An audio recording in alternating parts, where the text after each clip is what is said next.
What's up, everybody? I'm Lenny, aka Off-Center Leonard, from Cardcast, and it's been a little bit. I think we did the last time I posted an actual video and not a live stream from Whatnot was back in I think September, and we were doing the White Sox Bat Boy video, which was really cool. So if you hadn't checked that out, please check that out. It's a lot of fun content in there, and interviewing the Bat Boy from 1959 to 61. That was it was awesome. And I had gotten really busy with processing and things like that, so I haven't really been posting videos. But and I was supposed to follow up with a bunch of clips and videos, may have not gotten lost with the whole. It was a big hockey deal with this guy in the woods, so he may end up just having some clips in a big video dump.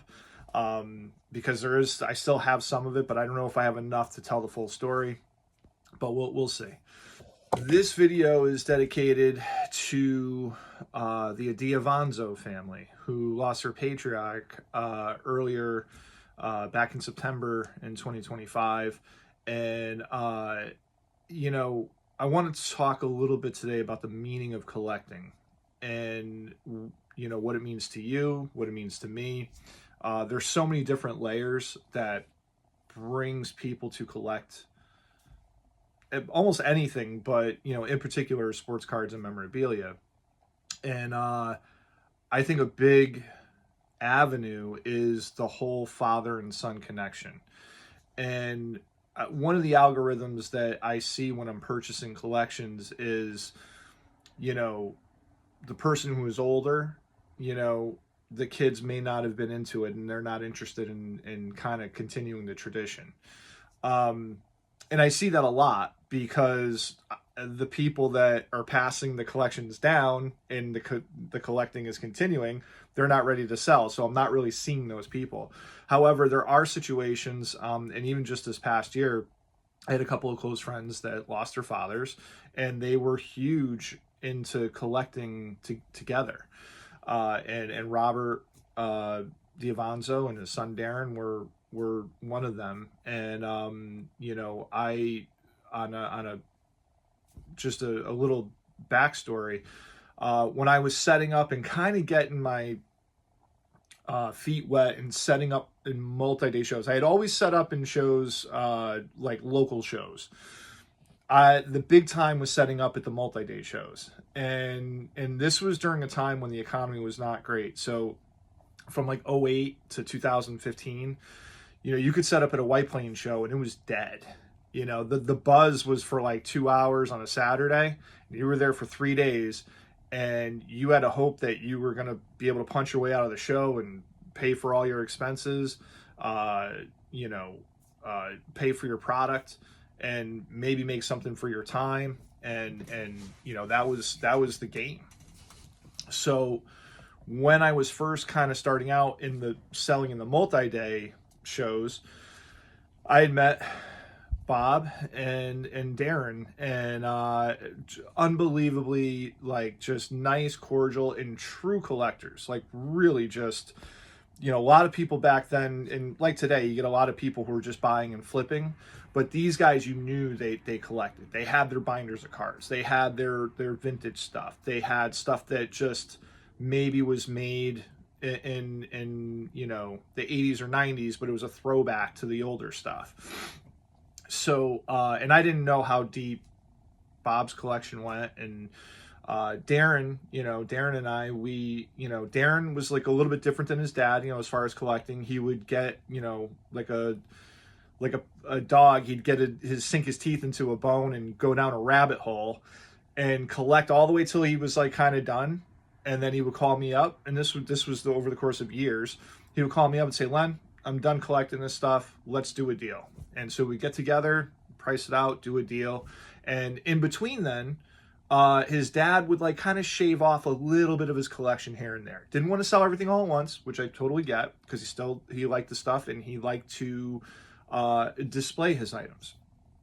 And what was great about Bob was he is like an OG collector, that, you know, a lot of us are turning into what he was collecting. He was not afraid to purchase things that were oversized or undersized, or wasn't a standard card size. So he definitely dabbled in pre-war stuff a little bit, mostly 40s and early 50s, but he was definitely a golden era guy, because that's when he was a kid and grew up. So Bob was born in 1940, and one of the cool things that sticks out about being born in 1940 is that when you're 11 and you're born in New York, you got the Yankees, right? And so you got to see Mickey Mantle come up, and he got to see Mickey Mantle play his whole career.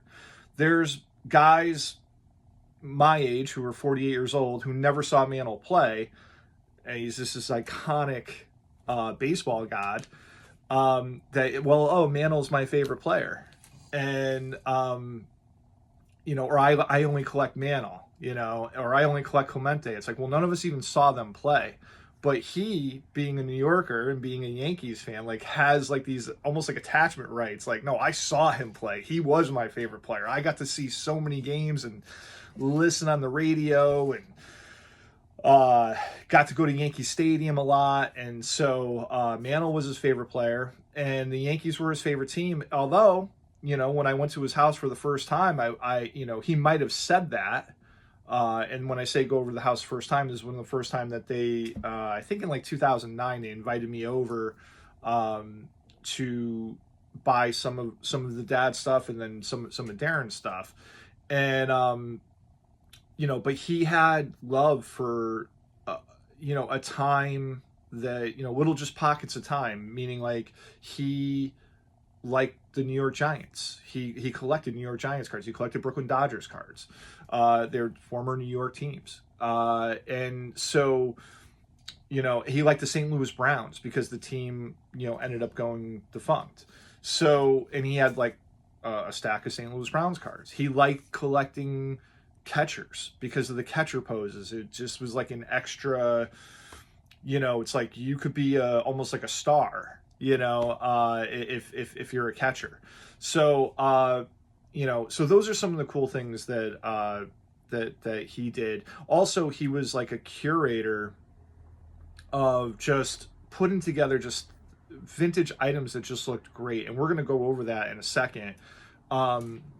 He salvaged and collected player model gloves from the 30s and the 40s and the 50s. And so I have some of them here, and he actually took very good care of them. Like, he would oil them, probably take them out once every couple of years and oil them up, and they're in great condition. So we're going to take a look at a couple of those things. Another note is that both guys, Bob played semi-professional football for the Crusaders and for the Westchester Bulls, and Darren played semi-pro baseball. So they just have they both got so close to the big game, the big show, and I know that and we'll go into some. I got some contracts and some letters from the Jets, like Bob, the father, was trying to get some tryouts with the Jets, and it was tough back then because you had to write letters. They wanted, tapes. You had to get invited. So there was all these like little things, but there's a story that just kind of goes with it. And honestly, I mean, it would have been at the time when, if he did get a chance to try out for the Jets and he did make the team, he most likely would have been on the 69 championship team, because he was in his prime in those mid to late 60s. So anyways, without further ado, I kind of recreated, not that he would have displayed the stuff exactly like this, but this was some of the things that Darren brought by that I purchased that it has an awesome vintage aura to it. So let's check that out right now. So this is the little section that I created, or might have recreated. This is how something may have looked in Bob's house. Not exactly, of course, because he had so many different items. Darren, is short on space, so he definitely kept some of his father's stuff. He sold me some of the stuff, some of the rest of the stuff, and then also gifted me some things too that he thought that his dad thought I would like and enjoy. So and I'm grateful for that, because I just think the story on this is very, very cool. So anyways, we'll just kind of go around the horn here. We have a vintage, this is not a repro, but a vintage exhibits Yogi Berra. We have, I forget what this is called, but a Requia, 63 Requia Yogi Berra. We've got a BCC G7, which is, the card is basically VG plus, I would say. It's borderline in between VG, VGX. Nice Phil Rizzuto rookie there. We got a Billy Martin, which is not a Tiffany. It's a mistake in the flip, but signed 84 Topps Billy Martin. And then we got another exhibit here. Nice vintagey exhibit. Here's an oddball, 1961 Chemstrand Yogi Berra. That's an iron-on patch from 1961. Very, very cool.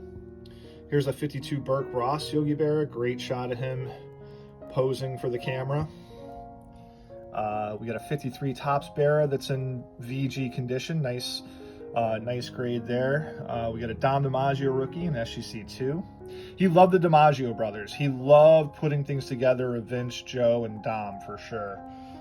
Then we have a Burke Ross 52 DiMaggio. And then we got a 53 Dormand Mickey Mantle postcard.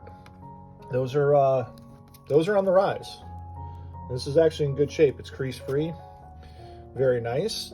And then these are actually, I think, from the Westchester Bulls. This is his game used uniform. Again, Darren didn't have space for everything. He does have, I think, one of his other uniforms or two of his other uniforms. So underneath here, as we move the cards, we have his jersey, which is, you could just see Russell Southern. You could just see the just how vintage it is. I mean, this is from the 60s.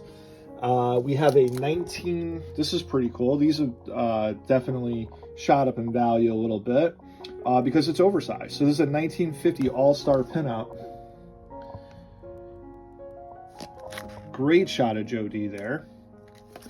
We have a Joe DiMaggio player model glove, and you could see, you know, it's got life to it. It's not brittle, and that's because his dad took very, very good care of the leather gloves. And I mean, even just some of these other gloves.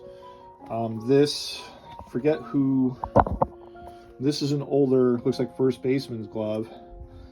But look at the metal in there. You know, this is probably later on, you know, definitely later on. It's not, you know, I don't think that's 50s. Here's a Vince DiMaggio player model glove. Back here we have a 1947 to 50 Yankees team. I'm not going to go through the whole binder, but the Berra is like a kind of like treated as a rookie year Berra photo, and then you got DiMaggio there. Those are the two big guys there in that set. There's another Earl Torgenson glove. I mean, that's pretty cool. One of the coolest gloves, though, is a Spalding, and this is a vintage Yogi Berra. This one's a little more on the brittle side, but man, this is a, see if we could get it. There we go. Larry Yogi Berra game model glove, Spalding. Very, very cool. So yeah, as you could see, he would kind of display things kind of similar like this. I mean, I don't think he was going to throw his jersey in the mix there in that way, but you know, the old gloves, maybe some autographs, but just you could just, the old paper. I just have a huge appreciation for that. Gonna go over a couple other things in a second here. So here are some of the cool programs. Sorry for the camera shake. Some of the cool programs that his dad had got when he went and played some of the visiting teams. So this one was a home program, and this was the Westchester Crusaders versus the Portland Seahawks. I'm assuming Portland, Maine. Here you have, the Atlantic Coast Professional Football League. You have the Waterbury Orbit, so it's Waterbury, Connecticut versus Westchester Bulls. Probably one of the first ads for a credit card that I've ever seen. Here you have the Westchester Bulls versus the Virginia Sailors. So they traveled down to Virginia. Here's actually an audit. He signed this one with a couple of other players here. So I do have an autograph of Bob DeVonzo, which is pretty cool. Really cool. Baltimore Broncos versus the Westchester Crusaders. I mean, just the old paper is just absolutely fantastic. Here's the Virginia Sailors. I mean, this is like when this was a nicely produced program. People took their